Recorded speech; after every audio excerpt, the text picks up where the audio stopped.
राम राम हरे हरे हरे कृष्णा हरे कृष्णा कृष्णा कृष्णा हरे हरे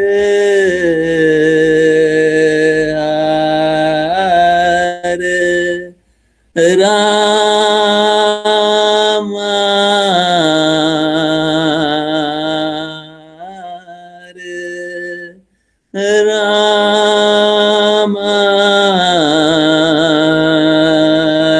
राम राम हरे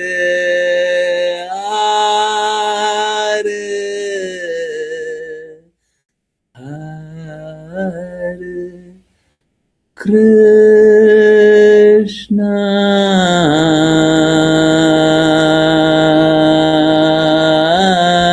हरे कृष्णा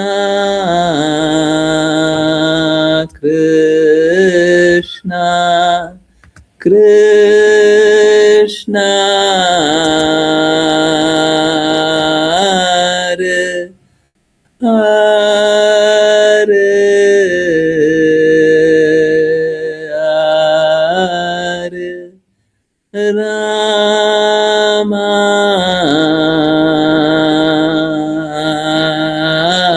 हरे राम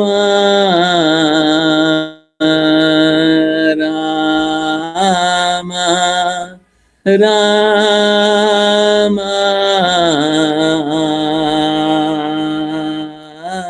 हरे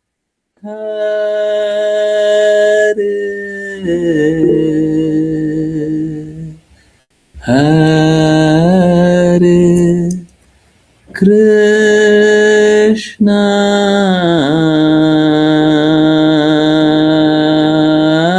हरे कृष्णा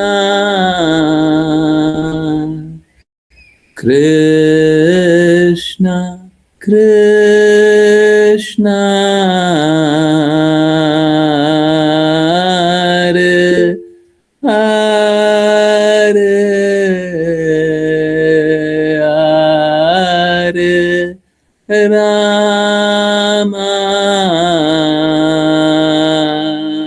हरे Ram Ram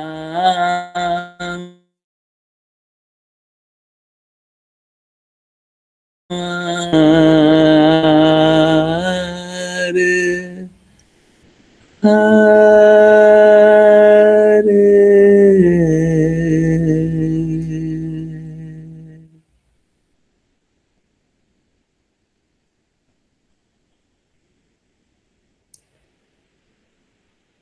Hare Hare Krishna everyone. बहुत बहुत धन्यवाद सभी का ज्वाइन करने के लिए। और चलिए अब स्टार्ट करते हैं श्रीमद् भागवतम। श्लोक नंबर 27 शुरू होगा, है ना। चलिए, जिन किन्हीं को रीड करना है कृपया करके हैंड रेज करें। विपुल प्रभु जी, आप प्लीज कंटिन्यू करें। हरे कृष्ण। हरे कृष्ण गुरु जी। अनुवाद। इस प्रकार अपने जीवन के आरंभ से ही संन्यास आश्रम में स्थित ये तीनों ही अपनी इंद्रियों की क्रियाओं को पूर्णतया नियंत्रित करके महान ऋषि बन गए।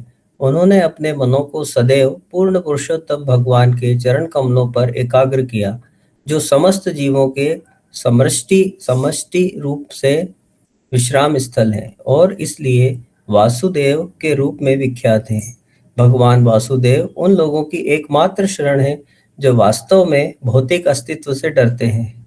उनके चरण कमलों का निरंतर स्मरण करके महाराज प्रियव्रत के ये 3 पुत्र शुद्ध भक्ति सेवा में उन्नत हो गए। अपनी भक्ति सेवा के प्रभाव से वे पूर्ण पुरुषोत्तम भगवान को, जो परमात्मा के रूप में सभी के हृदय में स्थित हैं, सीधे अनुभव कर सकते थे और यह अनुभव कर सकते थे कि उनके और भगवान के बीच गुणात्मक रूप से कोई अंतर नहीं है। तात्पर्य: परमहंस अवस्था संन्यास आश्रम की सर्वोच्च स्थिति है।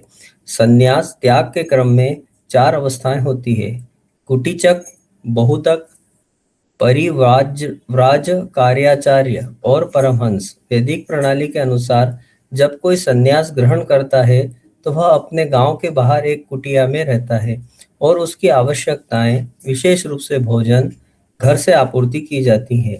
इसे कुटीचक अवस्था कहा जाता है। जब सन्यासी और उन्नत हो जाता है तो वह अब घर से कुछ भी स्वीकार नहीं करता। इसके बजाय वह अपनी आवश्यकताएं, विशेष रूप से भोजन, कई स्थानों से एकत्र करता है। इस प्रणाली को माधुकरी कहा जाता है, जिसका शाब्दिक अर्थ है भौरों का पेशा। जैसे भौरे कई फूलों से थोड़ा थोड़ा मधु एकत्र करते हैं, वैसे ही सन्यासी को दर दर भिक्षा मांगनी चाहिए, लेकिन किसी विशेष घर से बहुत अधिक भोजन स्वीकार नहीं करना चाहिए। उसे हर घर से थोड़ा थोड़ा एकत्र करना चाहिए। इसे बहुदक अवस्था कहा जाता है। जब सन्यासी और अधिक अनुभवी हो जाता है तो वह भगवान वासुदेव की महिमा का प्रचार करने के लिए संपूर्ण विश्व की यात्रा करता है। तब वह परिव्राज कार्याचार्य के रूप में जाना जाता है। सन्यासी परमहंस अवस्था तब प्राप्त करता है। कार्य नहीं करती थी। हरे कृष्ण गुरु। प्रवि परिवार्ज वार्ज परिव्राज का कार्य। काचार्य, परिव्राज काचार्य के रूप में जाना जाता है। एक्चुअली सन्यासी में एक्चुअली में ये शब्द महत्वपूर्ण क्यों है और यहाँ पे रोक क्यों रहा हूँ, गुरु महाराज के लिए भी ये शब्द यूज होता है। ठीक है, गुरु महाराज के लिए भी ये शब्द यूज होता है क्योंकि वो सब जगह जाकर के प्रचार करके भगवान की बातों का प्रचार करते हैं, उसी लिए हमारे लिए इम्पोर्टेंट है। Okay, yes. हरे कृष्णा। सन्यासी परमहंस अवस्था तब प्राप्त करता है जब वह अपना प्रचार्य कार्य समाप्त कर लेता है और आध्यात्मिक जीवन में उन्नति के लिए कठोरता से एक स्थान पर बैठ जाता है। वास्तविक परमहंस वह है जो पूर्णतया अपनी इंद्रियों को नियंत्रित करता है और भगवान की निष्काम सेवा में लगा रहता है। इसलिए प्रियव्रत के ये तीनों पुत्र अर्थात कवि, महावीर और सवन आरंभ से ही परमहंस अवस्था में स्थित थे। उनकी इंद्रियां उन्हें विचलित नहीं कर सकती थी क्योंकि उनकी इंद्रियां पूर्णतः भगवान की सेवा में लगी हुई थी। इसलिए इस श्लोक में तीनों भाइयों का वर्णन उपशमशीलाः के रूप में किया गया है। उपशम का अर्थ है पूर्णतया वश में किया हुआ। क्योंकि उन्होंने अपनी इंद्रियों को पूर्णतया वश में कर लिया था, वे महान ऋषि और संत समझे जाते हैं। इंद्रियों को वश में करने के बाद तीनों भाइयों ने अपने मनों को वासुदेव भगवान कृष्ण के चरण कमलों पर एकाग्र किया, जैसा कि भगवत गीता 7.19 में कहा गया है, वासुदेवः सर्वम इति। वासुदेव के चरण कमल ही सब कुछ है। भगवान वासुदेव सभी जीवों के आश्रय हैं। जब यह ब्रह्मांडीय अभिव्यक्ति विलीन हो जाती है तो सभी जीव भगवान के गर्भोदक्षाय विष्णु के परम शरीर में प्रवेश करते हैं, जो महाविष्णु के शरीर में विलीन हो जाते हैं।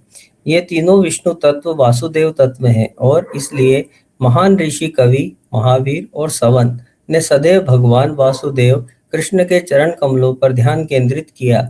इस प्रकार वे समझ सकते थे कि हृदय के भीतर परमात्मा ही पूर्ण पुरुषोत्तम भगवान है और वे उनके साथ अपनी एकता को पहचान सकते थे। इस अनुभूति का पूर्ण विवरण यह है कि केवल भक्ति के निष्काम रूप का निर्वहन करके व्यक्ति अपने स्वरूप को पूर्णतः समझ सकता है। इस श्लोक में उल्लेखित परम भक्ति योग का अर्थ है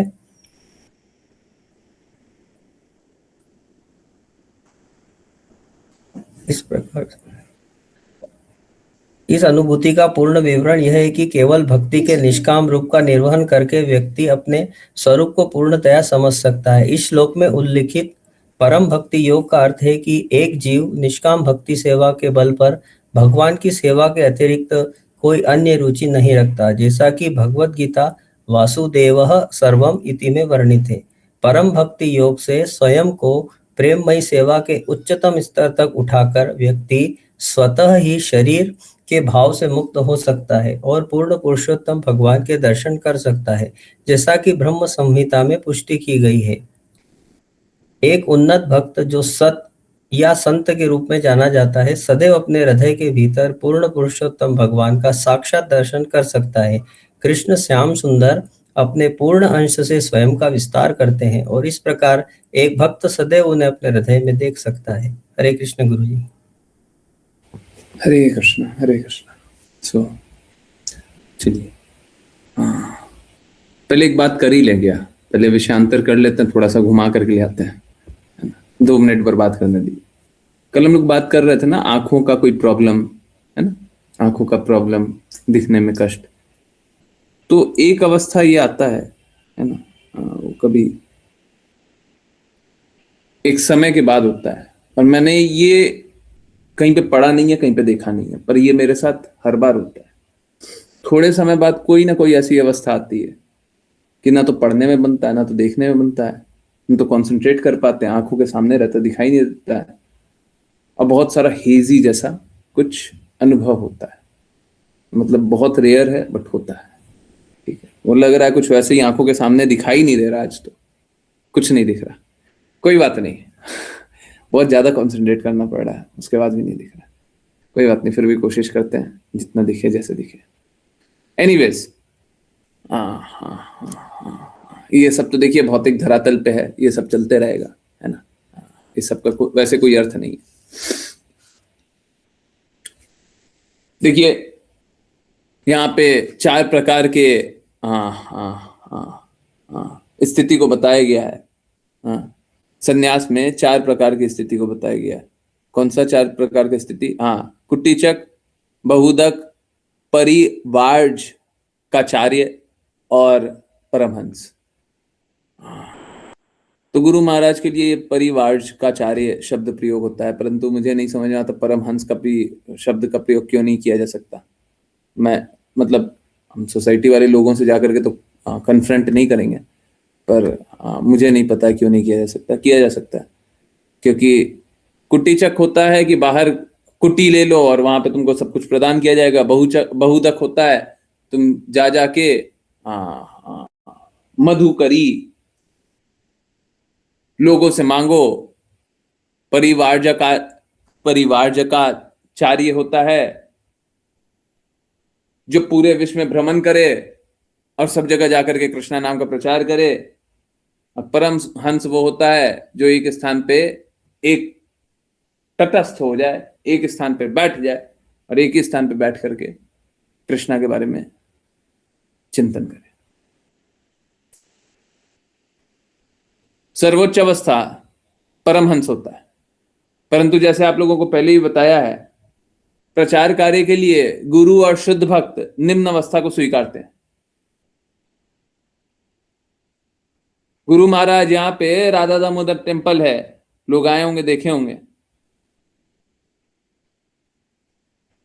राधा दामोदर मंदिर है। तो राधा दामोदर मंदिर में न सिर्फ उनका वो रहते थे, परंतु उनका एक रूम भी है, एक नहीं 2 रूम है। एक रूम में रहते, दूसरे रूम में बनाते, प्रसाद कुक करते, भोग। तो बहुत व्यवस्थित रूप से वो थे। और समाधि, गोस्वामियों की समाधि के निकट राधा दामोदर मंदिर के अंदर सुबह से रात तक सेवा कीजिए। गोस्वामी समाधि के निकट वहीं पे रहिए, वहीं पे सोइए, वहीं पे खाइए, वहीं पे बुक लिखिए, वहीं पे चिंतन कीजिए। आप सोचिए, ये परमहंस अवस्था है। परंतु ये परमहंस अवस्था को त्याग करके वो नीचे वाले स्तर परिवार्ज का आचार्य पूरा विश्व में भ्रमण करके कृष्णा के नाम का प्रचार कर रहा है। परंतु अंतिम में भी वो एक स्थान पे स्थित हो गए, वृंदावन।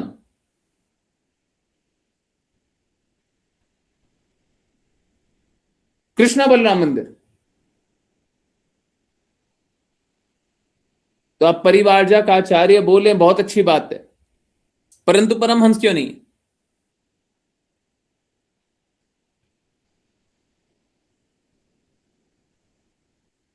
परमहंस सन्यास की परम अवस्था है। क्या वो परम अवस्था में नहीं थे? क्या पहले और बाद में दोनों समय परमहंस वाली अवस्था में नहीं थे? जब राधा दामोदर टेम्पल में थे तो परमहंस की अवस्था में नहीं थे? जब कृष्णा बलराम मंदिर में थे तो परमहंस की अवस्था में नहीं थे?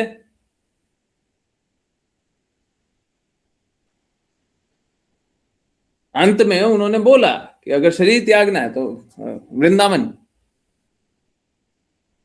वृंदावन में आकर के स्थिर हो गए।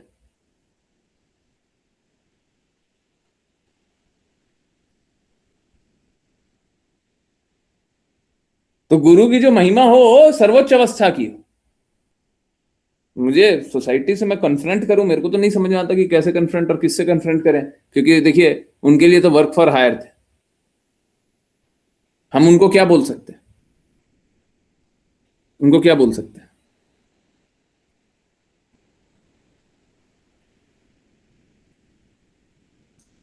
गुरु महाराज बोलते थे गुरु का गुरु मत बनना ना, गुरु का गुरु नहीं बन रहे थे, गुरु को ही नौकर बना दिए थे।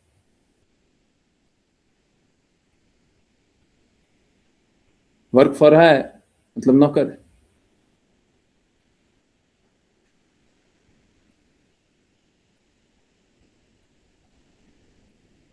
तो गुरु का गुरु ही बने, पर कोई नहीं।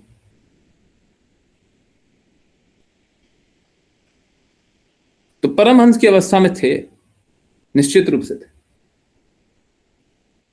कैसे नहीं थे कोई हमको बता दे, थोड़ा समझा दे।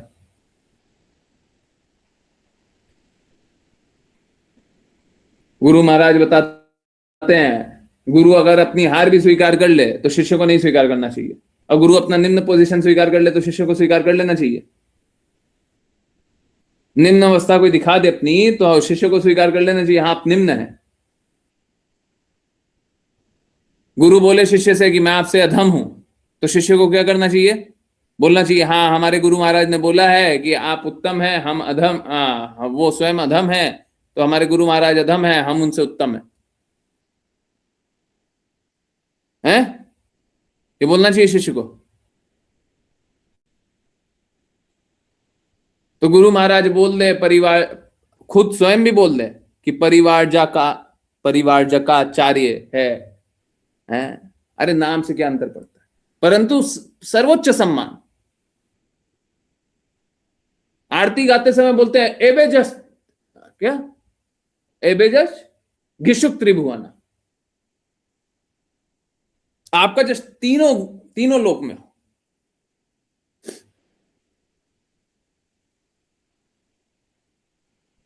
अब महिमा करते समय सर्वोच्च नहीं, उससे थोड़ा सा नीचे कर दे।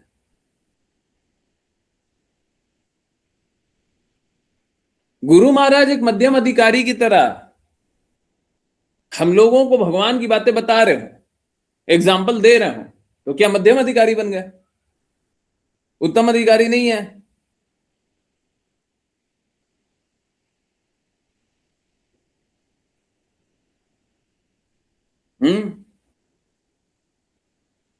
अभी कोई हमसे पूछ भी रहा था। देखिए बात यही होता है, गुरु हमेशा सर्वोच्च स्तर पे होता है। कोई मुख से गुरु बोलते हैं ना, आप अपनी त्रुटि जान लीजिए, परंतु गुरु को कभी नीचा मत निकाल दीजिए।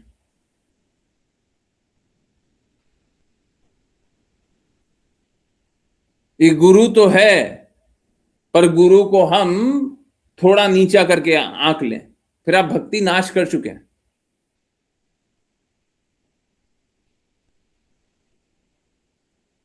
आप जानते ही नहीं है गुरु होता कौन है।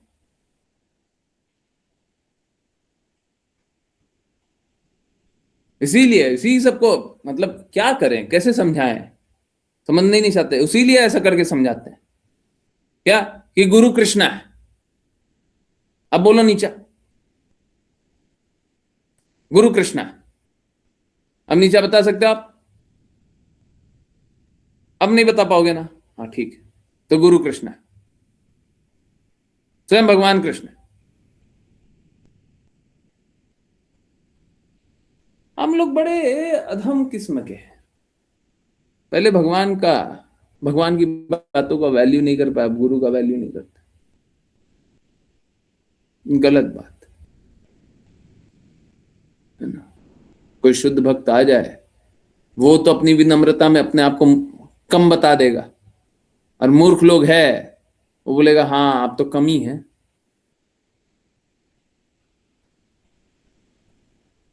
बड़ा विपरीत परिस्थिति है।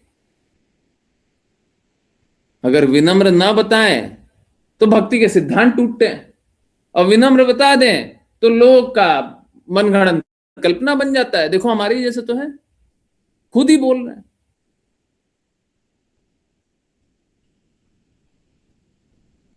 अगर बोल दे कि हम मूर्ख हैं, बोले देखो खुद ही बोल रहे हैं मूर्ख हैं। अब बोल दे तुम मूर्ख हो, तो फिर अहंकार आता है। देखिए अहंकार है इनको, तो अपने आप को बड़ा बता रहे।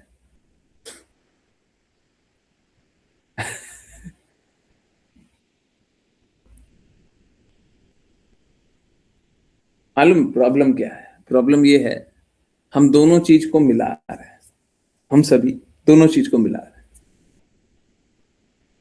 जब मर्जी पड़ता है तब आध्यात्मिक दृष्टिकोण, तब शास्त्रों की भाषा बात कर लेंगे कि शास्त्रों में ऐसा तो नहीं बोला गया, और जब मर्जी पड़ेगा तो हम अपना भौतिकता को सामने ले आएंगे कि हमको तो ऐसा लगता है, हम तो ऐसा देखते हैं। तब जब आध्यात्मिकता स्वीकारने आए हैं तो आध्यात्मिक दृष्टिकोण रखिए, और नहीं आध्यात्मिक दृष्टिकोण तो भौतिक दृष्टिकोण से स्वीकारिए। समझ आ रहा नहीं आ रहा सभी को? गुरु है उत्तम अधिकारी, दूसरे के लिए मध्यम अधिकारी बन गए, सभी के लिए मध्यम अधिकारी बन गए हैं। जब मध्यम अधिकारी बन गए तो फिर बोलते हैं, लोग बोलते हैं देखो हमारे ही जैसे तो हैं, हम भी मध्यम अधिकारी, ये भी मध्यम अधिकारी। तो गुरु बताते हैं हम उत्तम अधिकारी है, तो बोले देखो अपने आप को उत्तम बता रहे, अपने आप को ऊंचा बता रहे हैं। अगर उत्तम अधिकारी की तरह बात करें तो बाकी लोग सुनेगा ही नहीं, बस शास्त्रों की भाषा बोले सुनेगा ही नहीं। और मध्यम अधिकारी करके बात कर लें तो लगता है हमारे जैसे ही है, हम जैसे वैसे गुरु।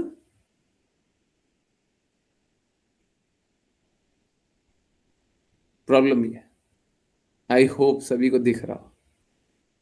तो परमहंस की अवस्था में है गुरु महाराज, पर वो नीचे वाली अवस्था में परिवार्जक का आचार्य वाली अवस्था में जाकर के सब जगह पूरे विश्व में जाकर के प्रचार कर रहे हैं।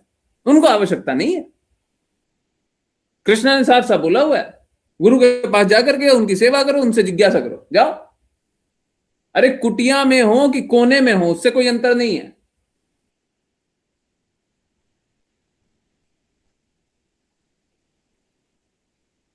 गुरु जहां पे उपस्थित हो, जब उपस्थित हो, हमको तब जाना है, वैसे जाना है।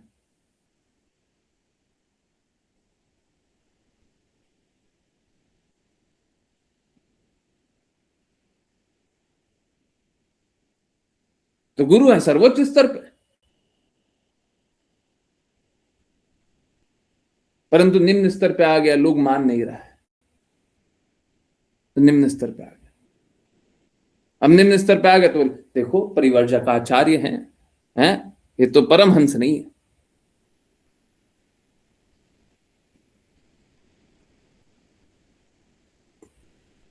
और ये तब है जब आपको साफ साफ बता दिया कि जाने से पहले भी राधा दामोदर टेम्पल में थे, आने के बाद भी कृष्णा बलराम टेम्पल में थे। और एक ही स्थान पे स्थित कृष्णा का चिंतन कर रहा है। तो कैसे नहीं है परमहंस? परंतु पता नहीं, आज तक तो आपने कभी सुना ही नहीं होगा। मुझे बड़ा आश्चर्य लगता था जब मैं ये सुनता था। ये तो गुरु को भी मध्यम अधिकारी बता देंगे। आजकल हो ही गया ना, हो गया ना वो जो नियमावली है, अब क्या नाम उनका, क्या बोले हैं नाम, अब उसका भी लेना बंद कर देंगे क्या? वही ऑर्गेनाइजेशन जिसको शिला प्रभुपाद ने एक बार बैन किया था, रोका था, है? हाँ, वही वाला, वही वाला जो गुरु बना देता है। तो उसने तो बोला है ना, वो साफ साफ बोलता है। हाँ, ये वही है, ये वही है जो कोर्ट में जाकर के ये लोग जाकर के बोल देता है, वही वाला ऑर्गेनाइजेशन। सबको एक ही वाले हैं, एक ही थाली के चट्टे बट्टे। वो ऑर्गेनाइजेशन तो बोला है ना। आप सोच के देखिए कितना आपत्तिजनक है ये। गुरु महाराज बोलते हैं, कोई मेरे को कोट दीजिए, कोट दीजिए, कोट निकाल के दीजिए। गुरु महाराज बोलते हैं कि एक गुरु को हमेशा उत्तम अधिकारी होना पड़ेगा, एक उत्तम अधिकारी ही गुरु बन सकता है। परंतु ये जो गुरु बनाने वाली संस्था है, वो बोलती है हमने अप्रूव कर दिया है, पर हम ये गारंटी नहीं लेते कि वो उत्तम अधिकारी है। हाँ, ये वेबसाइट पे लिखते हैं, अगर अभी भी लिखा हुआ होगा तो दिखा देंगे, हैं? वो वेबसाइट पे लिखा हुआ है, हमने उनके लाइव वेबसाइट पे पढ़ा हुआ है, ऐसा लिखा है कि हम गुरु बनाए तो हैं, पर हम ये गारंटी नहीं लेते कि वो उत्तम अधिकारी है। ये जो दीक्षा लेने वाला है वो स्वयं डिसाइड करे कि वो उत्तम अधिकारी है कि नहीं। अब मालूम है क्या, ये तो बड़ा आश्चर्यजनक बात हो गया। ये मालूम है कैसा है? ये वैसा है कि कोई भौतिक स्तर का है, वो देख ले आध्यात्मिकता इसमें है कि नहीं है। उसको क्या मालूम आध्यात्मिकता क्या होती है जी? क्या बात कर रहे हो? अगर उसको यही पता होता आध्यात्मिकता क्या होती है तो शुद्ध भक्त नहीं होता। एक जो दीक्षा ग्रहण कर रहा है वो क्या इतना बुद्धिमान उसको स्वीकारा जाएगा, इतना ज्ञानी उसको स्वीकारा जाएगा कि वो उत्तम अधिकारी की पहचान कर ले, पाखंडियों और असली में अंतर कर ले? चक्कर आया है? परंतु बोलते यही है जी, कि एक जो दीक्षा लेने वाला है ना उसको, मतलब देखिए कोई भी आकलन कौन कर सकता है? ऊंचा व्यक्ति आकलन कर सकता है ना? ऊंचा व्यक्ति नीचे का आकलन कर सकता है। अगर आप 12th क्लास में हैं तो 10th क्लास का पेपर चेक कर सकते हैं, है ना? 10th क्लास में तो 12th क्लास का पेपर चेक नहीं कर सकते। तो क्या बोला जा रहा है, जो दीक्षा लेने वाला है ना उसको गुरु से थोड़ा बड़ा बनना चाहिए, चेक करना चाहिए गुरु उत्तम अधिकारी है कि नहीं है, और फिर नीचे आकर के इनसे दीक्षा ले लेनी चाहिए।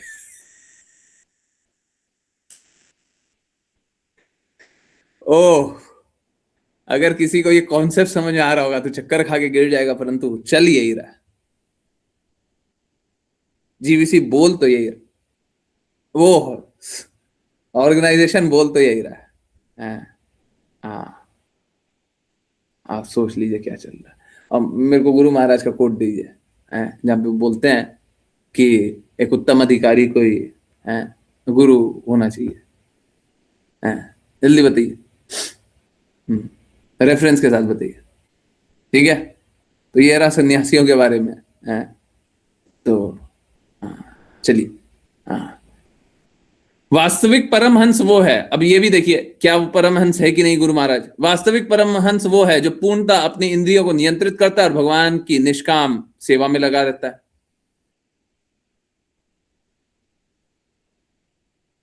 अब ये भी नहीं लगता कि आपको, अब गुरु महाराज का वास्तविक परमहंस का तो डेफिनेशन ये है, अब आप उनको कैसे कैसे सम्मानित करते हैं?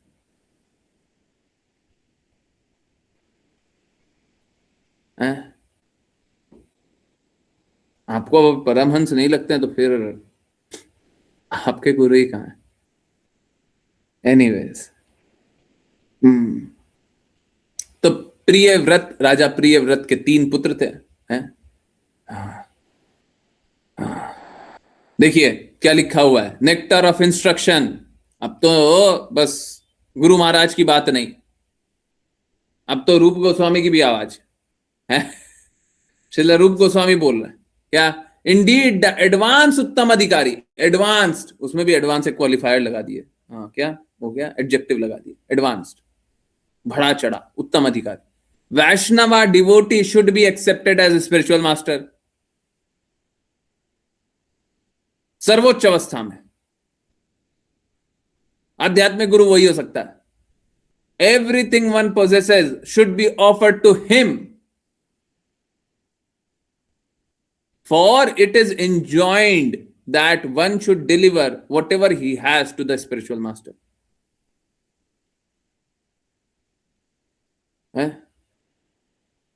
ये वही है जो हम लोग अभी पढ़ते हैं, उपदेशामृत नंबर 5, उसी के परपोट में लिखा हुआ है गुरु महाराज, उत्तम अधिकारी वैष्णवा को ही आध्यात्मिक गुरु के रूप में स्वीकारना चाहिए। ठीक है, एवरीथिंग वन possesses, जो भी उसके पास है, should be offered to him, ले लो। अब बताइए गुरु कौन है? बोले गुरु, गुरु है पर हम उनकी मानते नहीं है। अब बताइए क्या, क्या आप बोल क्या रहे हो? एक बार आपने गुरु बोल दिया, उसके बाद आपके पास विकल्प है, मानो या ना मानो। और गुरु का अगर गुरु नहीं भी मानते हो तब भी आप अपमान कर रहे हो। कृष्णा मालूम है, कृष्णा ऐसे ही है, कृष्णा ऐसे ही है, कृष्णा कभी नहीं छोड़ते।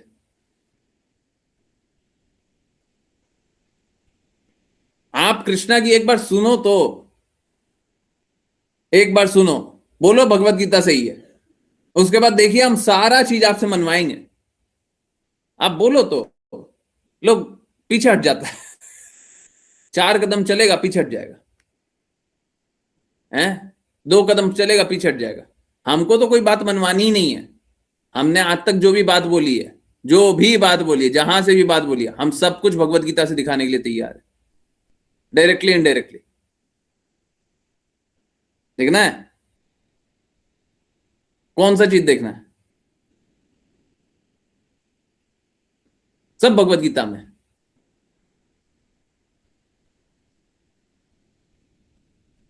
अब लोग बोले यहां पे लिखा हुआ है कि जो कुछ है वो स्पिरिचुअल मास्टर को दे दो। एक बात बताइए, जब भगवान भगवत गीता में बोलते हैं गुरु के पास जाकर के उनकी सेवा करो, तो सेवा कैसे कीजिएगा गुरु की? आप बताइएगा, आप बताइएगा, हम ऐसे सेवा करें और वैसे नहीं करेंगे? आप बताइएगा, कौन बताएगा किस प्रकार सेवा होनी चाहिए गुरु की? कौन बताएगा? कौन बताएगा? है? कोई बोले कि आप कैसे प्रसन्न होइएगा, आप डिसाइड करोगे हम कैसे प्रसन्न होंगे? हैं? कोई दूसरा व्यक्ति डिसाइड करेगा हम कैसे प्रसन्न होंगे? कौन डिसाइड करेगा? हैं? गुरु बताएगा।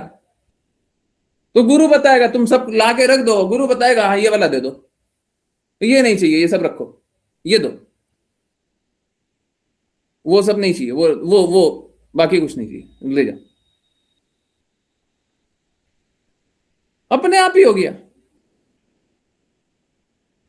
अपने आप हो गया, आपके पास कुछ है ही नहीं, शिष्य के पास कुछ नहीं है। समझिए बात को, शिष्य के पास कुछ है इसका मतलब है भौतिकता है। तो गुरु शिष्य का संबंध ही देख लीजिए।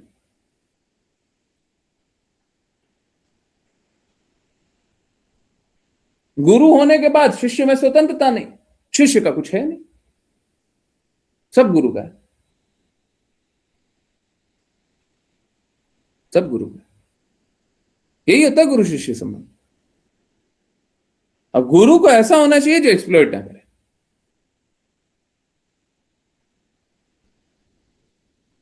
गुरु को ऐसे ही होना चाहिए, गुरु एक्सप्लॉइट ना करे, शिष्य को एक्सप्लॉइट करने के लिए नहीं हो।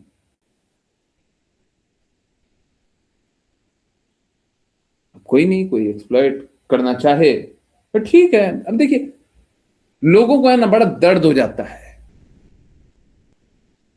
पहले मुझे भी बहुत ज्यादा लगता था कि देखो ये तो बहुत बहुत ही ज्यादा दर्दनाक है, परंतु ये बस एक साइड है। हमको क्या लगता है, गुरु के नाम पे बहुत सारे पाखंडी आए हुए हैं जो कि दर्द देता है। सही बात है, हमको भी बहुत दर्द होता है इस बात का। कोई भगवान की बातें सुनने आया है, आप उसका शोषण कर रहे हो, बहुत गलत बात है। पर रुकिए, एक मिनट रुकिए, अब पूरा पिक्चर देखिए। ये तो एक साइड ऑफ द पिक्चर है विच इज करेक्ट, पर दूसरा साइड भी है। आप हर जगह शोषण ही हो रहा है आपका, कोई ऐसा जगह नहीं है जहां पे शोषण नहीं हो रहा है। यह बात तो सही है, गुरु को कहीं पे भी किसी का शोषण नहीं करना चाहिए, किसी भी अवस्था में। एक पैसे का शोषण नहीं होना चाहिए। परंतु बाकी जगह भी तो देखिए आप, क्या हो रहा है आपके साथ।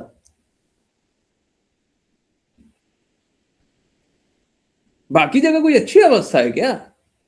वहां पे शोषण हो रहा है। और गुरु को नहीं स्वीकारते तब भी तो शोषण ही हो रहा था। और कौन सा, और क्या हो रहा था? ठीक है, आपने पाखंडी गुरु को स्वीकारा जो कि नहीं करना चाहिए था, ठीक है, परंतु ऐसे भी शोषण नहीं हो रहा था, वैसे भी शोषण नहीं हो रहा है। Again I am not justifying, मैं ये नहीं बोल रहा, I am just saying you are not worse off. मैं जस्टिफाई नहीं कर रहा, मैं ये बोल रहा हूं कि आपका और बुरा नहीं हुआ है। पहले भी शोषण हो रहा था, बाद में भी शोषण हो रहा है। ऐसा नहीं होना चाहिए, कोई गुरु के पास आया तो शोषण नहीं होना चाहिए, एकदम सही बात। परंतु गुरु से जो इस प्रकार का भय है ना, उससे वो ठीक नहीं है, वो जस्टिफाइड नहीं है। अन्यथा भी शोषण ही हो रहा है।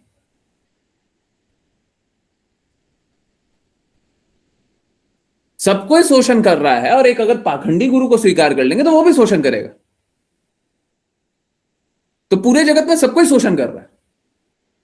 कहने का अर्थ, इस जगत में सब शोषण कर रहा है एक्सेप्ट बोनाफाइड स्पिरिचुअल मास्टर। सब शोषण कर रहा है, हाँ ठीक है, सही बात है, सही बात है।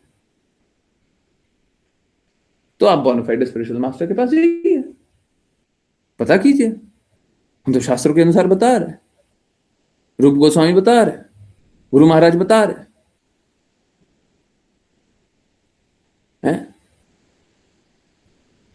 देखिए, अभी आप चाहें तो मैं दिखाऊंगा।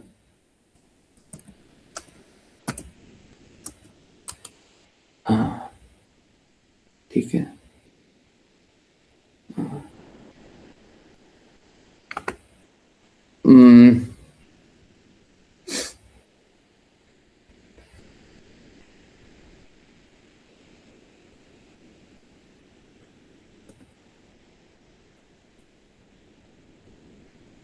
एक मिनट रुकिए, मैं देख रहा हूं कहीं पे मिल जाए, एग्जैक्टली मिल जाए तो मैं आपको अभी लाइव ही दिखा दूं। कोई मेरे को दिखा सकता है क्या कि वेबसाइट पे लिखा हुआ है, साफ साफ लिखा हुआ है, डज नॉट प्रॉमिस और गारंटी कि वो उत्तम अधिकारी है?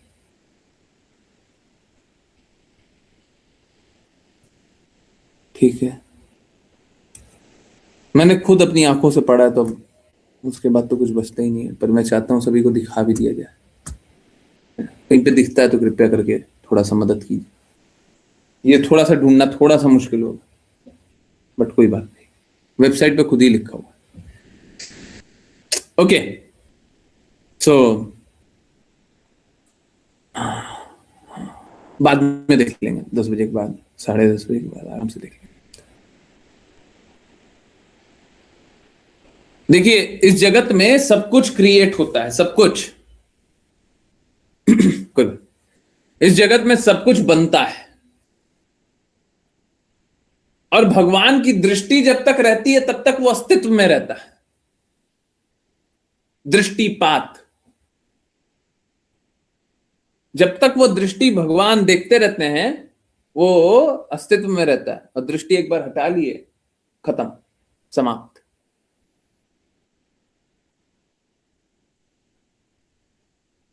तो वो ये वही लिखा हुआ है जो ब्लू में हाईलाइटेड है, जब वह ब्रह्मांडीय अभिव्यक्ति विलीन हो जाती है तब समाप्त होती है।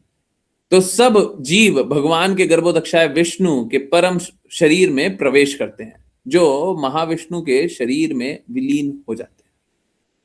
ठीक है, तो इस प्रकार से प्रकृति बनती और खत्म होती है। ठीक है, तो बार बार ये बनती और खत्म होती है। अब देखिए ये बन क्यों रही है और खत्म क्यों हो रही है, ये बस इसलिए है क्योंकि बाकी लोगों को, हम जैसे जीवों को स्वतंत्र रूप से भोगना है। We want to enjoy independent of Krishna, Krishna से स्वतंत्र रह करके भोगने की इच्छा।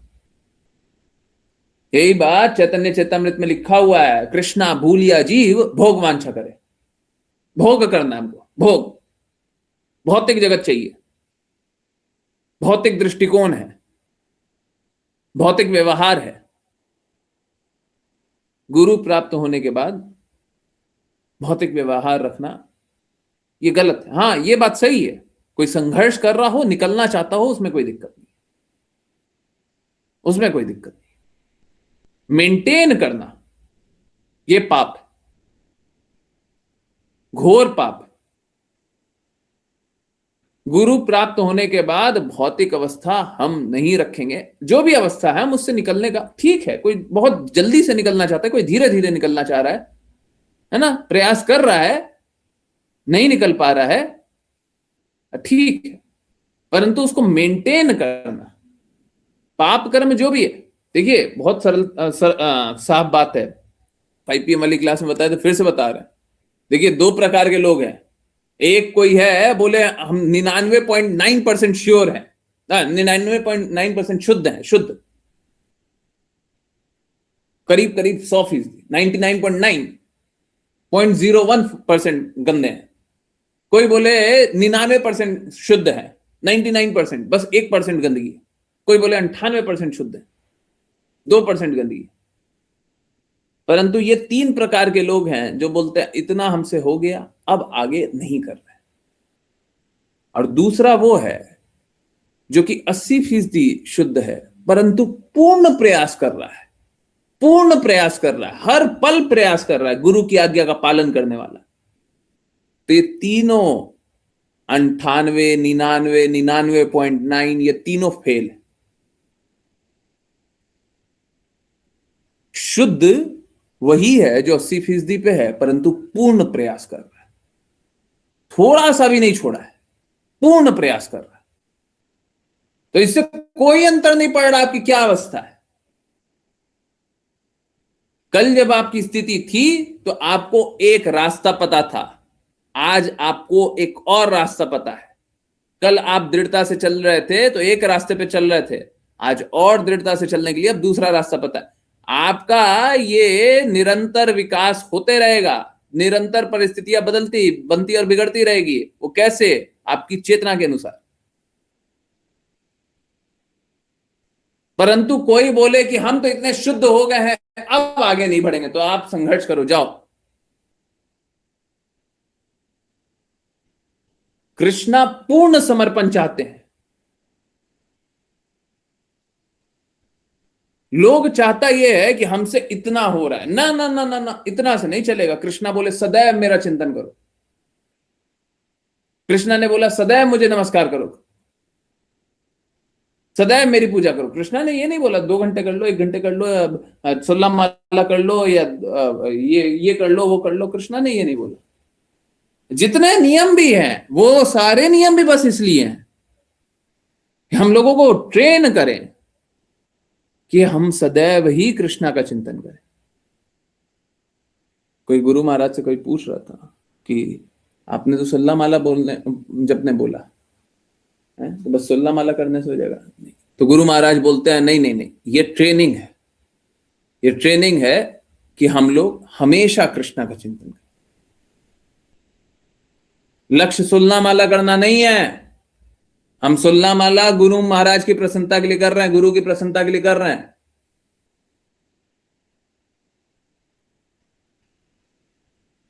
परंतु 16 माला से भी नहीं चलेगा। वे बोले 4 नियमों का पालन कर रहे हैं, वो उससे भी नहीं चलेगा। अब शास्त्रों को पढ़ लीजिए, गोस्वामियों की बातों को पढ़ लीजिए। वो नहीं बोलते हैं कि ये और ये पालन कर लोगे तो हो गया, नहीं होता। फिर आप वैधि भक्ति में भी शुद्ध नहीं हो पाइएगा। क्योंकि मालूम है क्या, चाहे कोई कितना भी बोल ले, हम गुरु महाराज की प्रसन्नता के लिए काम कर रहे हैं, हम गुरु की प्रसन्नता के लिए कर रहे हैं कुछ भी, मालूम है क्या, उनको करते करते ना हालत खराब हो जाती होगी। 16 माला करते करते ठीक है, एक दिन नहीं होती होगी, दूसरे दिन, तीसरे दिन, चौथे दिन, पांचवें दिन, छठे दिन, सातवें दिन, आज तो हो ही नहीं रहा। अब बताइए, आप कृष्णा के लिए बोल रहे हैं, हमसे हो नहीं रहा है। आपको कृष्णा मिलने चाहिए। अब फिर सोच रहे हैं हमारा स्वाभाविक प्रेम कृष्णा से जागृत हो जाए।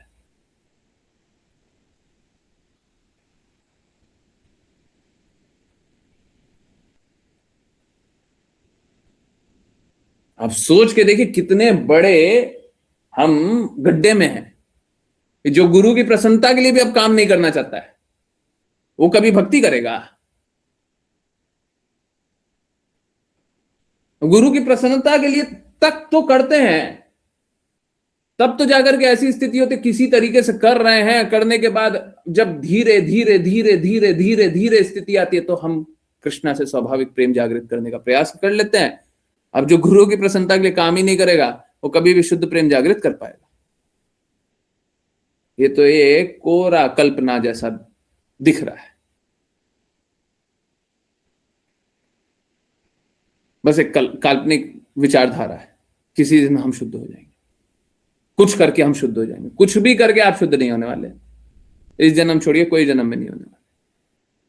ठीक है, तो क्योंकि पहले तो शुद्धता नहीं है, दूसरा विधि विधानों का पालन करते हुए हालत खराब होगी, हर एक बात का पालन करते हुए हालत खराब होगी। हम तो साफ साफ बोल रहे, कृष्णा की हर एक बात को पालन कीजिएगा। कृष्णा ने बोला सदैव मेरा चिंतन करो, सदैव मुझे नमस्कार करो, सदैव मेरी भक्ति करो। अब आप हमको बताइए, चलिए हम बाकी श्लोकों को एक बार हटा देते हैं।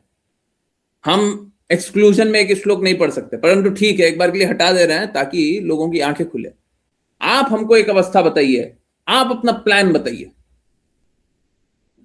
आज से हम 2 साल ये करने वाले हैं, हम 5 साल में ये करने वाले हैं, हम 10 साल में ये करने वाले हैं, हम 15 साल में ये करने वाले हैं, 50 साल में ये करने वाले। ये 50 साल में करने के बाद, अब उसके बाद हम सदैव कृष्ण का चिंतन करेंगे। कुछ भी प्लान में है कि अगर ऐसा कर लेंगे तो सदैव कृष्ण का चिंतन हो जाएगा? है?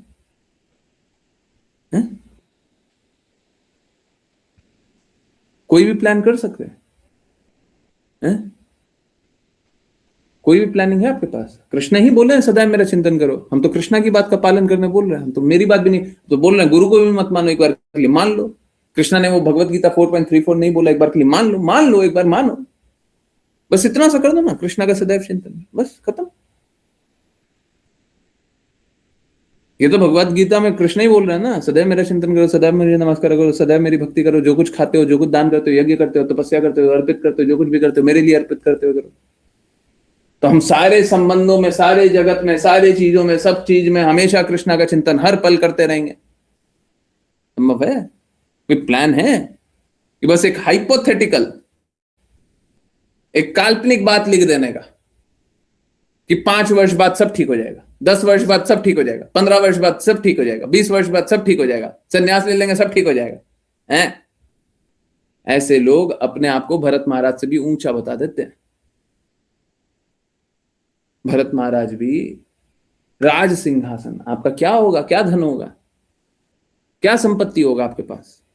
किसी के पास क्या संपत्ति है? राजा, राज सिंहासन। सब कुछ छोड़ छाड़ करके जंगल में, इससे बड़ा क्या तपस्या कीजिएगा आप? ऐसा तपस्या कर लीजिएगा, राज सिंहासन छोड़ करके जंगल में तपस्या कर रहे, परंतु वो भी एक हिरन से आसक्त हो गए। बताइए, हम बोलते हैं हमको कोई आसक्ति नहीं रहेगी जी, हम एकदम शुद्ध हो जाएंगे।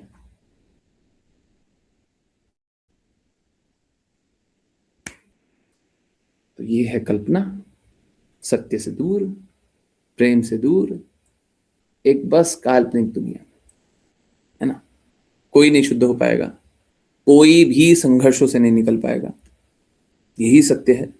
कृपया करके इस सत्य को स्वीकारिए, और ठीक है, जब सत्य को स्वीकार रहे हैं तो फिर शुद्धता के लिए फिर काम कीजिए। अरे देखिए, इससे अंतर नहीं पड़ता कि आप कितने मलिन हैं, आपने क्या क्या गलतियां की है। हम सभी की मलिनता को समाप्त करने के लिए, प्रॉब्लम यह है लोग स्वीकारना कहां चाहते। पहले स्वीकारिए, दूसरा सुधारिए। पहले स्वीकारिए कि गलत है, ठीक है, उसके बाद सुधारिए, गलत गलत है तो सही कर लीजिए, बस खत्म। कल तक आपने क्या गलती की उससे बहुत ज्यादा कोई अंतर नहीं पड़ता।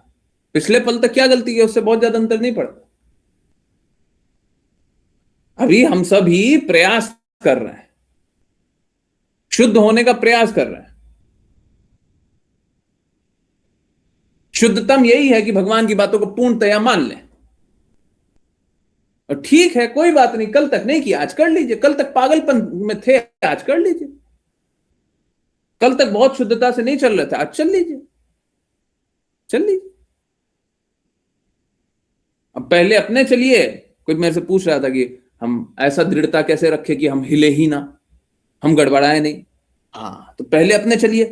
अब शुद्धता आ रही, अब क्या कीजिए, दूसरों को लेकर गई। मैं सच बता रहा हूं,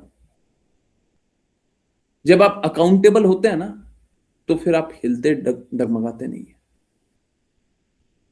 अकाउंटेबल होते हैं, नहीं तो हम सोचते हैं हमको जो मन करेगा सो करेंगे। अब पता नहीं, देखिए, ये सुनने और स्वीकारने में बड़ा आश्चर्यजनक लगेगा, परंतु ये सत्य है। आज भी हम गुरु के प्रति अकाउंटेबल होते हुए हमको अभी भी दर्द है, इतना कुछ जानते समझते हुए भी दर्द है। परंतु जब हम बाकी लोगों के सामने कुछ ऐसा कर दें, जब हम कृष्णा के लिए स्टांस लियो, तो फिर आप नहीं डगमगाइएगा। आपने जब जब भगवान के लिए, गुरु के लिए, सबके सामने स्टांस लिया होगा, आप उससे पीछे नहीं हट पाते होंगे।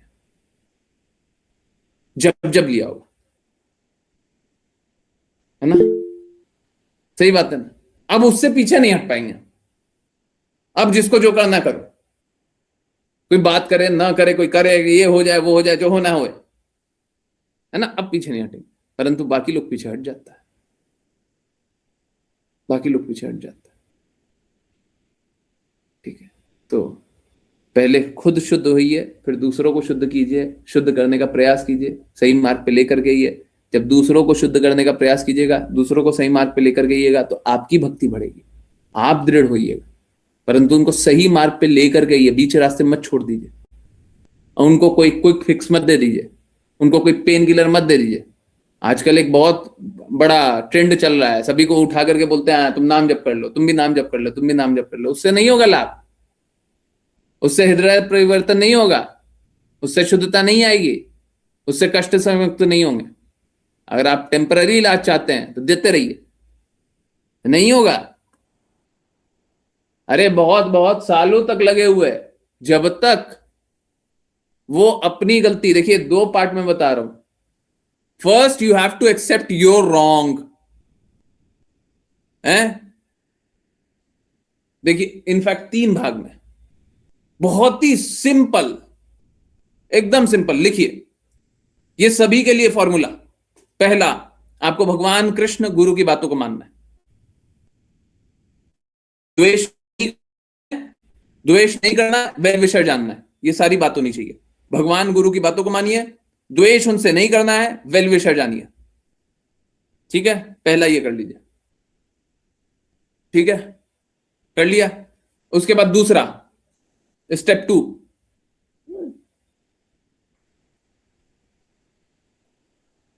अपनी गलतियों को, सारी गलतियों को स्वीकारिए, हर एक गलती को स्वीकारिए, कुछ मत छुपाइए, ठीक है? कुछ भी नहीं छुपाएंगे, सारी गलतियां मानेंगे। हमारी ये गलती है, हम में ये भी बुराई है, हम ये भी कमी है, ये भी गलत करते हैं, ये भी गलत करते हैं, ये भी गलत करते हैं, ठीक है? ये सब कुछ मानिए। तीसरा, अब गुरु के पास गए हैं, तो गुरु के पास गए हैं तो क्या करेंगे? जिज्ञासा कीजिए। अब जो गुरु बोले वो सब स्वीकारिए, एक्सेप्ट गुरु, ठीक है? ये 3 स्टेप, अगर कोई भी ये 3 स्टेप का पालन करता है तो वो तत्काल प्रभाव से कष्टों से मुक्त हो सकता है। बताइए कितना आसान है, कितना आसान है? मुश्किल है?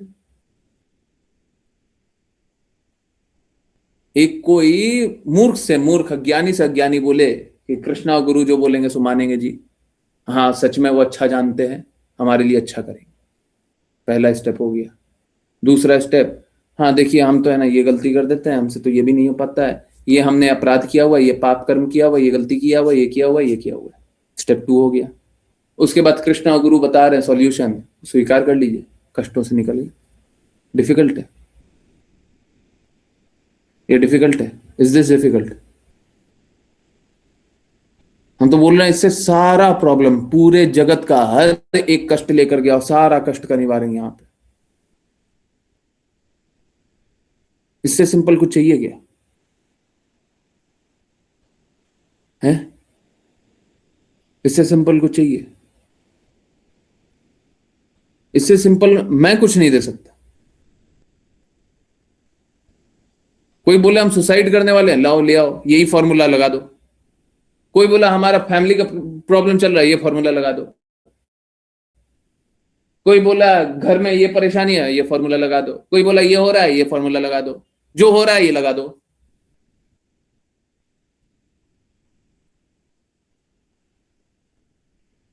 उसके बाद सारा गंदगी समाप्त, सारा कष्ट समाप्त। बताइए, अब बताइए इस जगत में कोई कष्ट होना चाहिए? ये जानने के बाद कोई कष्ट होना चाहिए?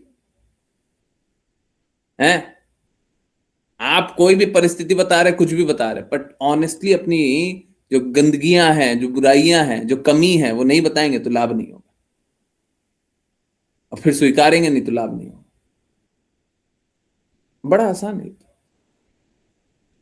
बहुत ही आसान है। गुरु और देखिए कृष्णा का तो स्वाभाविक पोजीशन है ही है, तो सभी का वेल विशर है। कृष्णा सभी के वेल विशर है। गुरु कृष्णा के रिप्रेजेंटेटिव है तो गुरु सभी के वेल विशर है, इसमें कहां दिक्कत हो गया? तो कृष्णा सभी के हितैषी हैं, गुरु सभी के हितैषी, इसमें तो कोई दिक्कत होना नहीं चाहिए। अब भगवान से छुपाइएगा तो फिर क्या कर रहे हैं? भगवान को छलना चाह रहे हैं। भगवान को छलना चाह रहे हैं तो आपका अहित होगा। भगवान को क्यों छलना चाह रहे हैं? भगवान के सामने सारी बातें बताइए, गुरु के सामने सारी बातें, सारी गलतियां मान लिया, परिस्थिति बता दिया, सारी गलतियां मान लिया, अच्छा ठीक है। उसके बाद क्या गया? फिर जिज्ञासा पूछ लीजिए, पूछ लिया, ठीक है। अब जो बोले गुरु मान लो, जो बोले। और अगर कोई ऐसा ना करे तो गुरु के पास नहीं जाना चाहिए। अगर कोई ऐसा ना करे तो गुरु के पास नहीं जाना चाहिए, ठीक है? किसी को लगे कि ये नहीं करना है तो गुरु के पास जाकर के कुछ नहीं मिलना, ठीक है? कोई कष्ट है ही नहीं, कोई परेशानी है ही नहीं, जबरदस्ती का परेशानी बनाए हुए हैं। अब कितना सरल मार्ग है कष्टों से निकलने का। चलिए करते हैं वैष्णव प्रणाम मंत्र, फिर किन्हीं की कोई भी कहीं से भी कुछ भी कैसी जिज्ञासाएं होंगी वो लेंगे, है ना? ये 3 step I think this answers everything, ठीक है? ओके, अंजना माता जी हरे कृष्ण। हरे कृष्णा गुरु जी।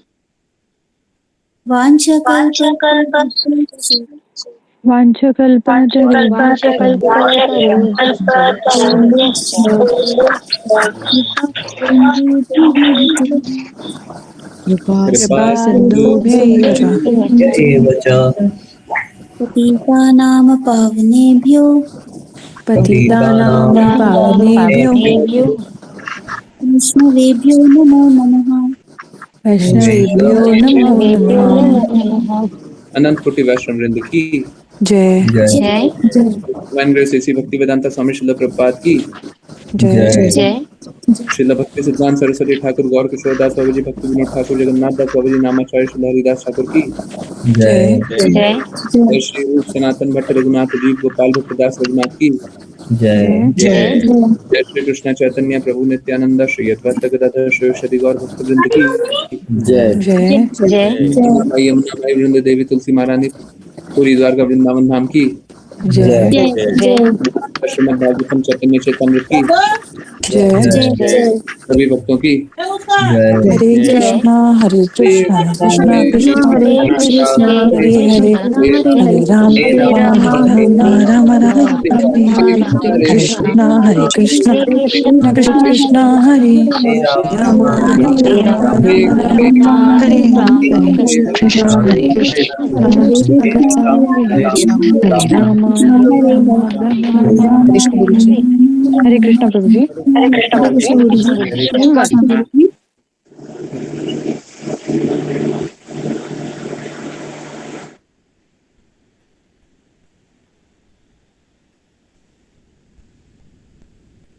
हरे कृष्णा हरे कृष्णा हरे कृष्णा एवरीवन हरे कृष्णा ओके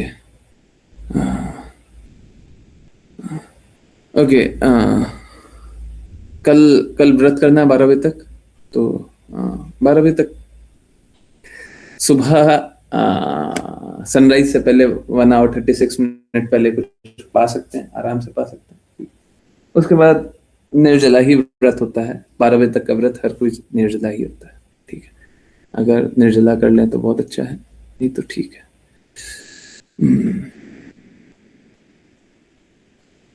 सरला सफला, अच्छा ठीक है। एनीवेज चलिए, आशी बिटिया पूछ रही है, हरे कृष्णा गुरु जी, अगर पूर्ण प्रयास कोई करेगा गुरु की आज्ञा का पालन करने का तो वो ऑटोमेटिकली शुद्ध नहीं हो जाएगा?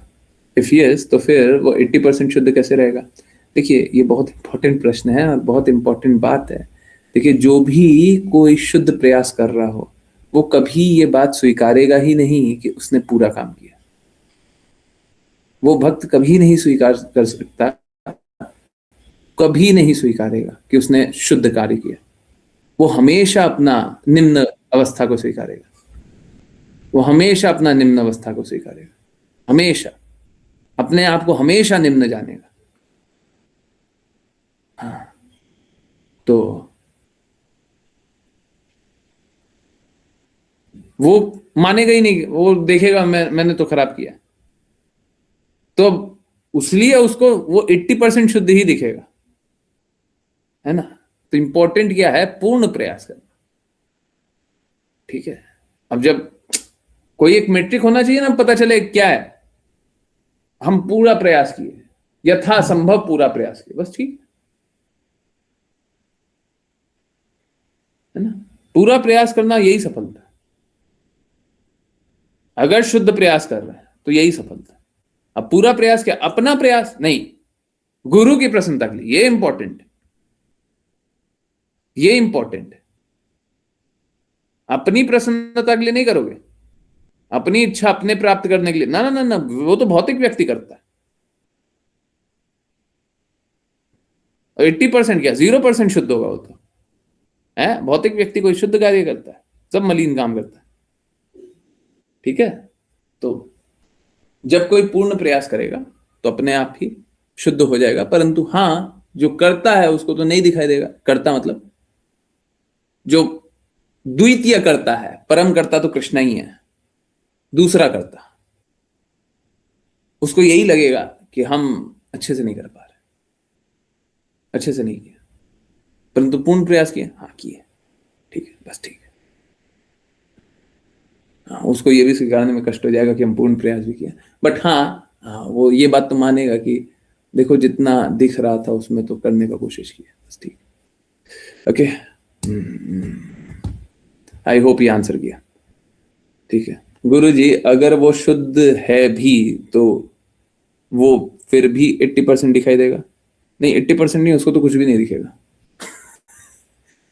पर जब वो देखने लगेगा ना कि हाँ मैंने समय का सदुपयोग किया, पूर्ण रूप से उपयोग करने का कोशिश किया, हमारी तो इनकेपेबिलिटी है, इनएफिशिएंसी है, पर क्या करने का कोशिश किया, तो उसको दिखाई देगा हाँ मतलब कुछ ऐसा तो नहीं है जो और भी किया जा सकता था। तो स्वीकार कर लेगा कि हाँ, हाँ और थोड़ा सा एफिशिएंट होना चाहिए था, बट हाँ मैंने टाइम का तो उपयोग किया ही है। ठीक, बस ये। ओके, हरे कृष्णा गुरुजी। गुरुजी ये कैसी मानसिकता है गुरुजी कि लोग कष्ट में हैं, क्लास का लिंक सामने है और ज्वाइन नहीं कर पाते, क्या ये प्रारब्ध है गुरुजी कि उनका समय नहीं है अभी भगवान की बातों को सुनने का? क्या बात है, कहाँ से लेकर के आए हैं? आज सेम सी बात शीला माता जी कर रही थी, अभी आप वही कर रही हैं। 5 PM वाली क्लास सुनिएगा तो शीला माता जी कुछ ऐसी बात कर रही थी, है ना? प्रारब्ध है, क्या उनका ये प्रारब्ध है कि अभी समय नहीं आया है ना? और शीला माता जी बोल रही थी क्या उनका भाग्य है, उनका दुर्भाग्य है, भाग्य में नहीं है, गुरु कृपा उनके भाग्य में नहीं है ना? देखिए समझिए बात को, एक बात समझिए। देखिए अगर हम कृष्णा के रिप्रेजेंटेटिव हैं, अगर हम गुरु महाराज के रिप्रेजेंटेटिव हैं, तो हम सच में, मैं सच में सभी का भाग्य बदलने ही आया हूं, सभी को दूसरा जीवन देने ही आया हूं, मेरा काम ही वही है। इसीलिए बोलते हैं कि पहले वाले जीवन को छोड़ो, कृष्णेरा संसार करो, छाड़िया ना चाह, छोड़ो भौतिक जीवन को, छोड़ो तब दूसरा जन्म होगा, छोड़ो उसको। और जब छोड़े ही नहीं तो फिर गुरु कहां से, गुरु कहां से? तो गुरु है तो हम सभी को बदलना है। अब ये 3 पॉइंट दे तो दिए, कितना सरल है, मुश्किल है, मुश्किल है ये। अब 3 पॉइंट दे दिए, जो बोलते हैं कर लो, पूरा जीवन ही बदलने आया, पहले से जो लिखा हुआ उसको बदलने आया। नहीं तो कृष्णा का प्रेम किसके भाग्य में, किसके भाग्य में कृष्णा का प्रेम है? किसी के भाग्य में नहीं है। कौन क्वालिफाइड है? कोई क्वालिफाइड नहीं है। कौन शुद्ध है? कोई शुद्ध नहीं है। किसको भगवत भक्ति मिलनी चाहिए? किसी को नहीं मिलनी चाहिए। हम भाग्य बदलने के लिए, क्या है किसका भाग्य? लाइए, लाइए कौन है? आप कोई स्वीकारेगा ही नहीं तो फिर कहां से बदलेंगे?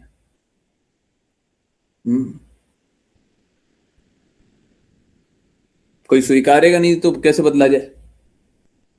भाग्य तो बदलने के लिए है, सब बदला जाएगा। प्रारब्ध तो बदलने के लिए है, सब प्रारब्ध बदल देंगे, परंतु जो स्वीकारेगा उसको, वो नहीं स्वीकारेगा उसका नहीं बदलाएगा।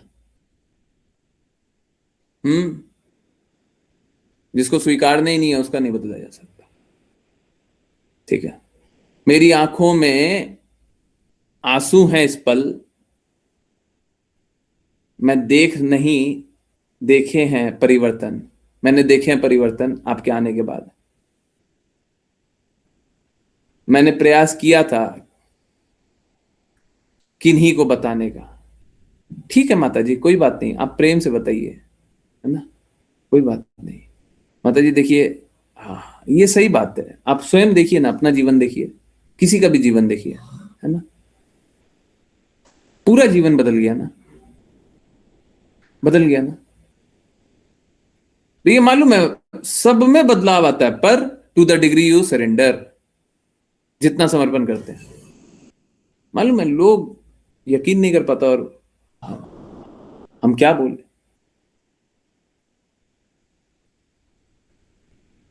लोगों को कुछ अनुभव नहीं होता है। कोई भी अपने माता पिता के लिए इससे ज्यादा कोई नहीं कर सकता कि उनको भगवत प्राप्ति हो जाए या मुक्ति हो जाए। अगर कोई भी किसी को भी हो जाए और वो अपना सर्वस्व देने के लिए तैयार ना हो, तो ये घोर घोर घोर कृतज्ञता का परिचायक है।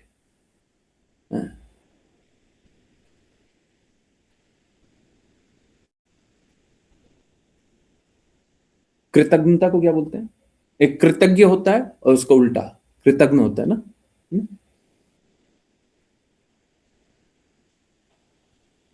मालूम है यहां पे ना, बार बार जितनी बार बोलूं उतनी बार मेरे लिए कम है, परंतु ये बोलने का तो है ही है।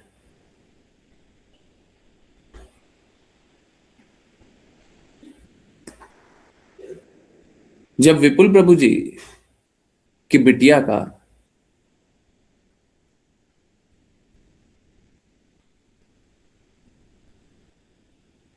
एक बार ऐसा लगा कि बहुत विपरीत परिस्थिति आ गया, सबसे विपरीत परिस्थिति जीवन का आ गया, और उस समय वो जब बाहर निकलती है और बात होती है, विपुल प्रभु जी एक बार बोलते हैं, मतलब ठीक है बाकी सारी बातें बहुत है, परंतु ये बात है ना, ये बात ऐसे छपी हुई है कि थोड़ा सा हिलता भी नहीं है। मैंने उस दिन तो नहीं बोला था, बट उसके बाद वो कभी जाते ही नहीं है। विपुल प्रभु जी बहुत खुश हो रहे थे और बोले कि एक बहुत खुशी की बात है कि जब पलक माता जी की तबीयत खराब थी, जब स्थिति खराब थी, वो बोली मेरे को कोई याद नहीं आया, मेरे को बस गुरु जी याद है।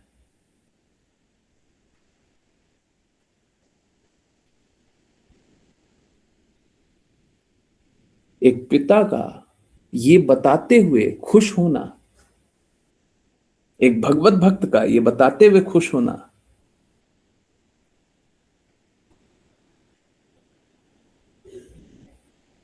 मतलब न सिर्फ उनने बहुत दृढ़ता से भक्ति की,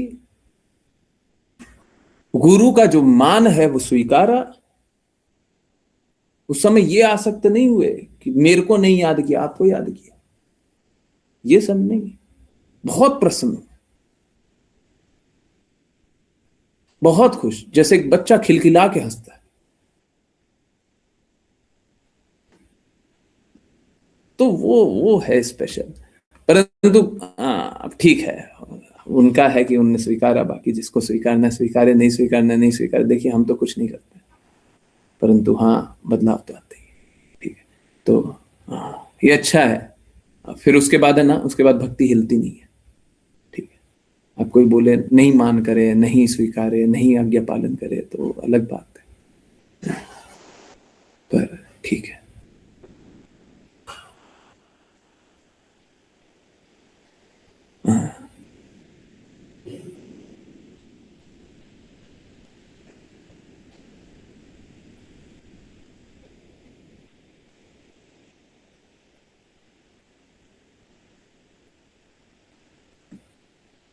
मेरे लिए ये इंपॉर्टेंट ये इंपॉर्टेंट है कि आप लोग भक्ति अच्छे से करें, आप लोग भक्ति अच्छे से करें।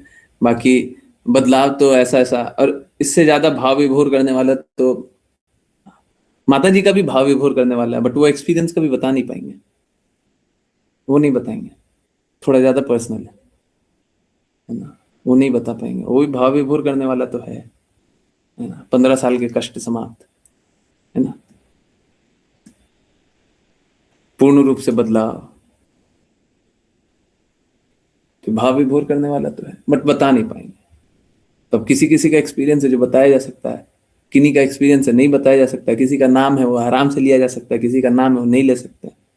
वो है जिसको पूर्ण रूप से दृढ़ता ना हो उसका नाम नहीं लिया जा सकता, या फिर कुछ ऐसा आंतरिक बात है जिसको बता करके परिवार का कुछ हो सकता, कुछ बुरा या कुछ भी कोई कुछ अन्यथा ले ले, तो वो सारी बात है, वो नहीं बताई जा सकती। ठीक है, बट ठीक है, भाव विभोर करने वाली बात है, अच्छा है।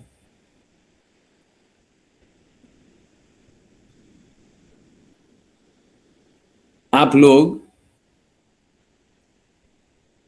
थैंक यू नहीं, थैंक नहीं कर सकते, थैंक नहीं कर सकते। अगर गुरु हैं, अगर भगवत भक्त हैं तो थैंक नहीं कर सकते, नहीं कर सकते। ठीक है, हाँ, तो आप लोग दृढ़ता से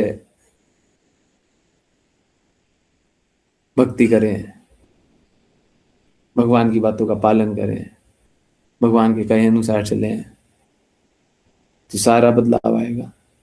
सब में आया है, सब में आएगा। ठीक है, कोई बात नहीं।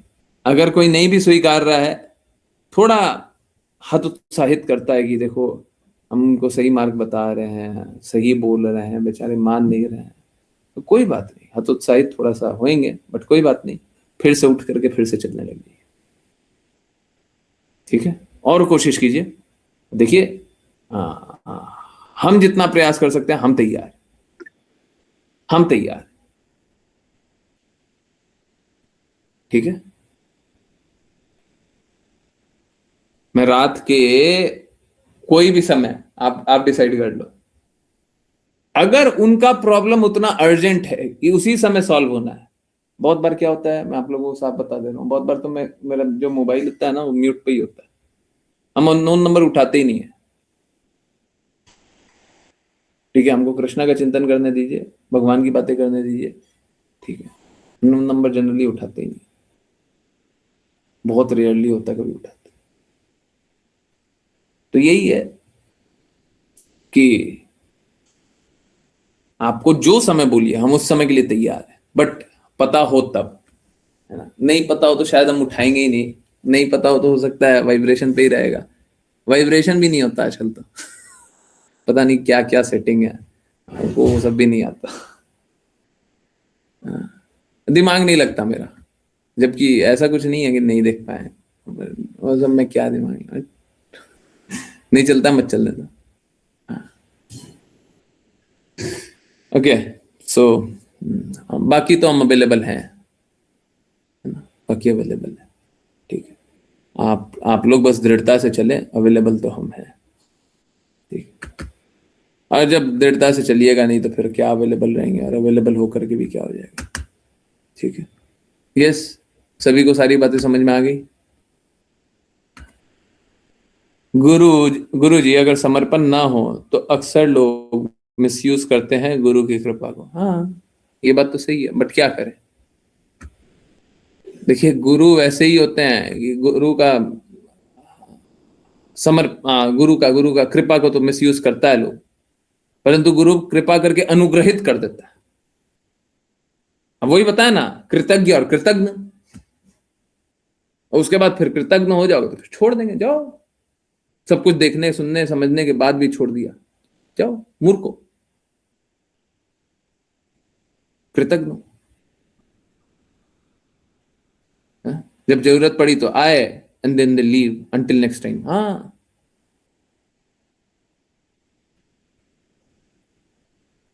देन दे सफर,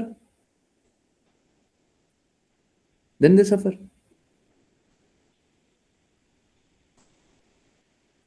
ठीक है, देन दे सफर, है ना।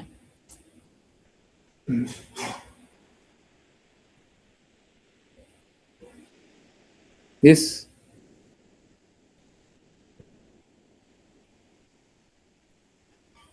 किन्हीं और की कोई बात नहीं, हम अपना काम करेंगे।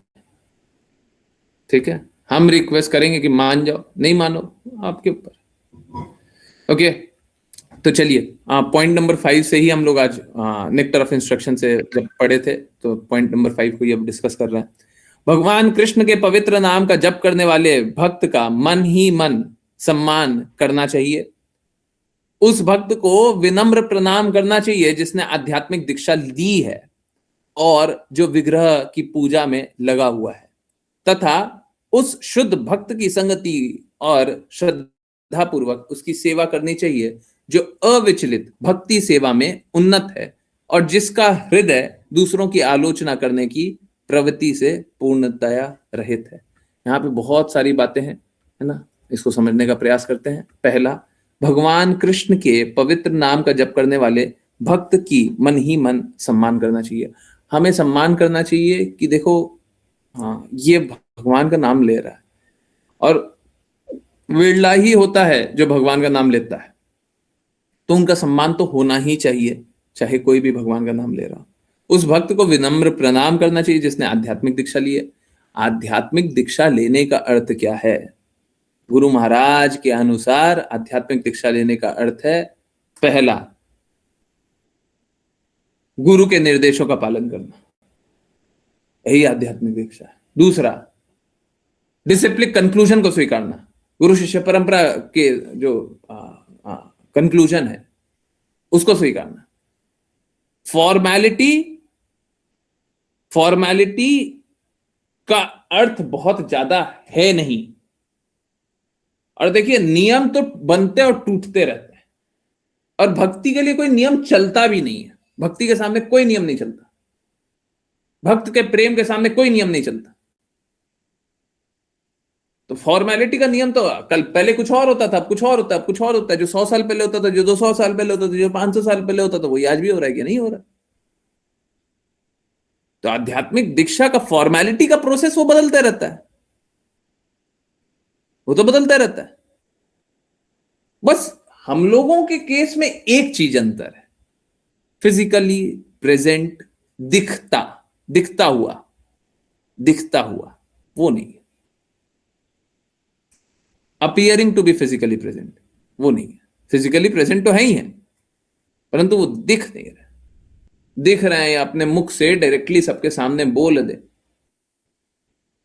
ये नहीं हो रहा। ठीक है, नहीं हो रहा, नहीं हो रहा। आपके पिताजी जब आपको सबके सामने अपना पुत्र ना स्वीकारे, बस ए करके बोल दें, ए तुम पानी ले आना, तो क्या आप पुत्र नहीं हुए?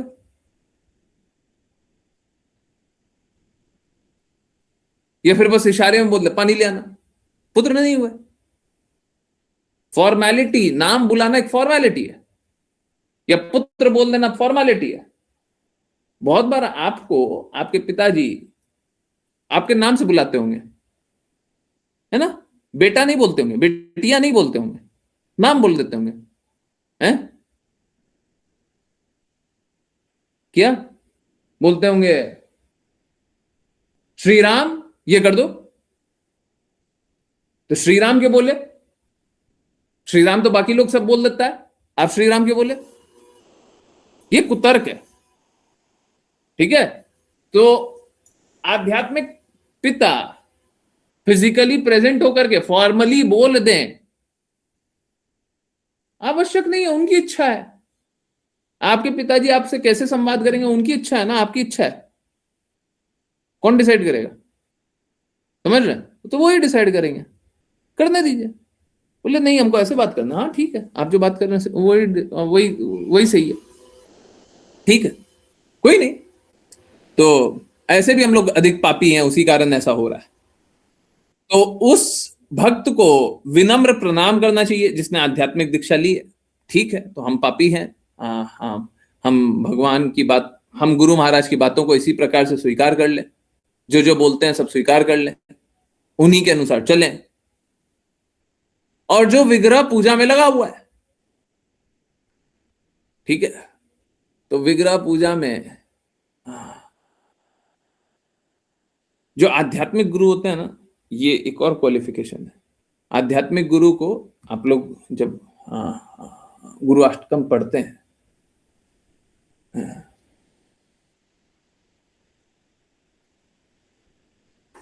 क्या श्री विग्रहाराधन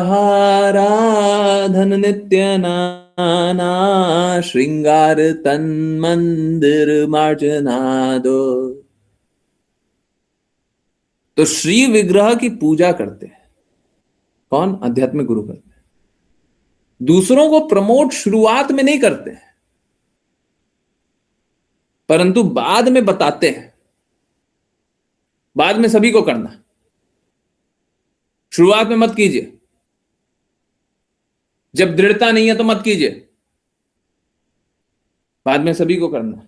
बिना विग्रह सेवा करे क्या लाभ? बिल्कुल करना। तो गुरु जो होते हैं वो विग्रह पूजा में लगे हुए होते हैं, है ना? ओके, तथा हाँ हाँ हाँ हाँ हाँ, और बहुत सारे शिष्य होते हैं, वो लगे रहते हैं, तथा उस भक्त की संगति और श्रद्धा पूर्वक उसकी सेवा करनी चाहिए जो अविचलित भक्ति सेवा में उन्नत है। अविचलित भक्ति सेवा में मतलब उसको डगमगाया नहीं, शुद्ध भक्त की संगति कर दी है, जो अविचलित और श्रद्धा पूर्वक भगवान की सेवा कर रहा है। और क्या है? जिसका हृदय दूसरों की आलोचना करने की प्रवृत्ति से पूर्णतया रहित। देखिए यहां पे दोनों बात को स्वीकारना है। पहला, ये बात बिल्कुल सही है, हमको दूसरे किसी का आलोचना नहीं करना चाहिए। जैसे अभी कोई पॉलिटिशियन है, पॉलिटिशियन ने क्या बुरा किया, हमको उसका आलोचना करना चाहिए? नहीं। कोई क्रिकेटर है, दुनिया में इतने सारे लोग हैं, किसी का भी, या कोई भगवत भक्त है, किसी का हमको कोई आलोचना करना चाहिए? कोई अपनी अपूर्णता के कारण कोई काम नहीं कर रहा है, हमको उसका आलोचना कर नहीं। परंतु गुरु के सिद्धांतों की अवहेलना हो रही है, आलोचना करना है? बिल्कुल करना है। गुरु के विरुद्ध कोई बात करता है, आलोचना करना है? अरे ये घोर अपराध है। गुरु की अवहेलना, सुन लेना, ये सबसे घोर अपराध है।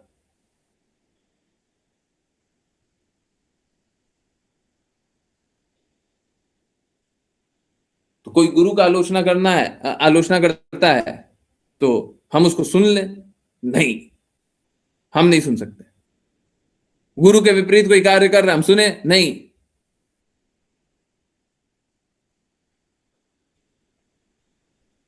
समझ में आ रहा है?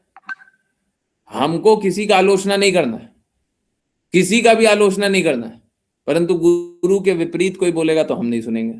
ठीक वैसे ही कृष्णा के विपरीत बोलेगा, हम बिल्कुल नहीं सुनेंगे, बिल्कुल नहीं सुनेंगे। नहीं तो फिर दृढ़ता किस बात की है? दृढ़ता किस बात की है? जब दृढ़ता है तो गुरु जो बोल रहा परम वाक्य हो गया।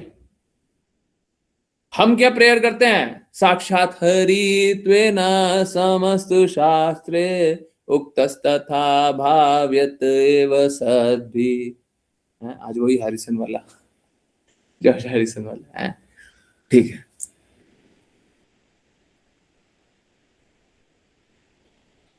तो साक्षात हरित्वेन,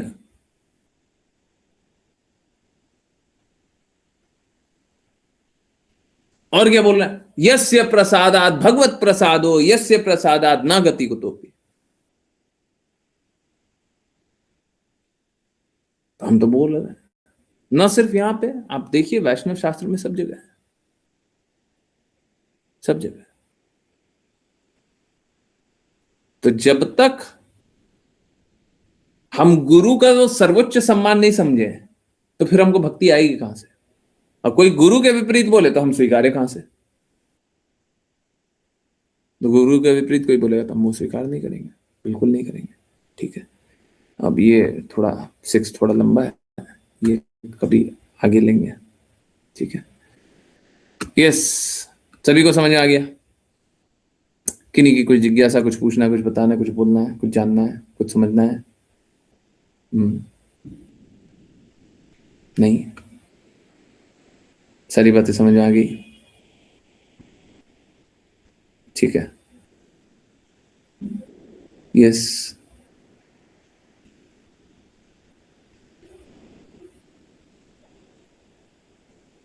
आई होप सभी को सारी बातें समझ में आ गई हो। चलिए, इसी बात पे बहुत बहुत धन्यवाद सभी का ज्वाइन करने के लिए। ज्वाइन करते रहिए, चैंट करते रहिए, कृष्ण के नाम का प्रचार करते रहिए, कृष्ण के प्रेम का प्रचार करते रहिए, सदा कृष्ण के प्रेम में दृढ़ स्थित रहिए। बहुत बहुत धन्यवाद। हरे कृष्ण आत्मा, हरे कृष्ण। हरे कृष्ण गुरु जी। हरे कृष्ण गुरु जी।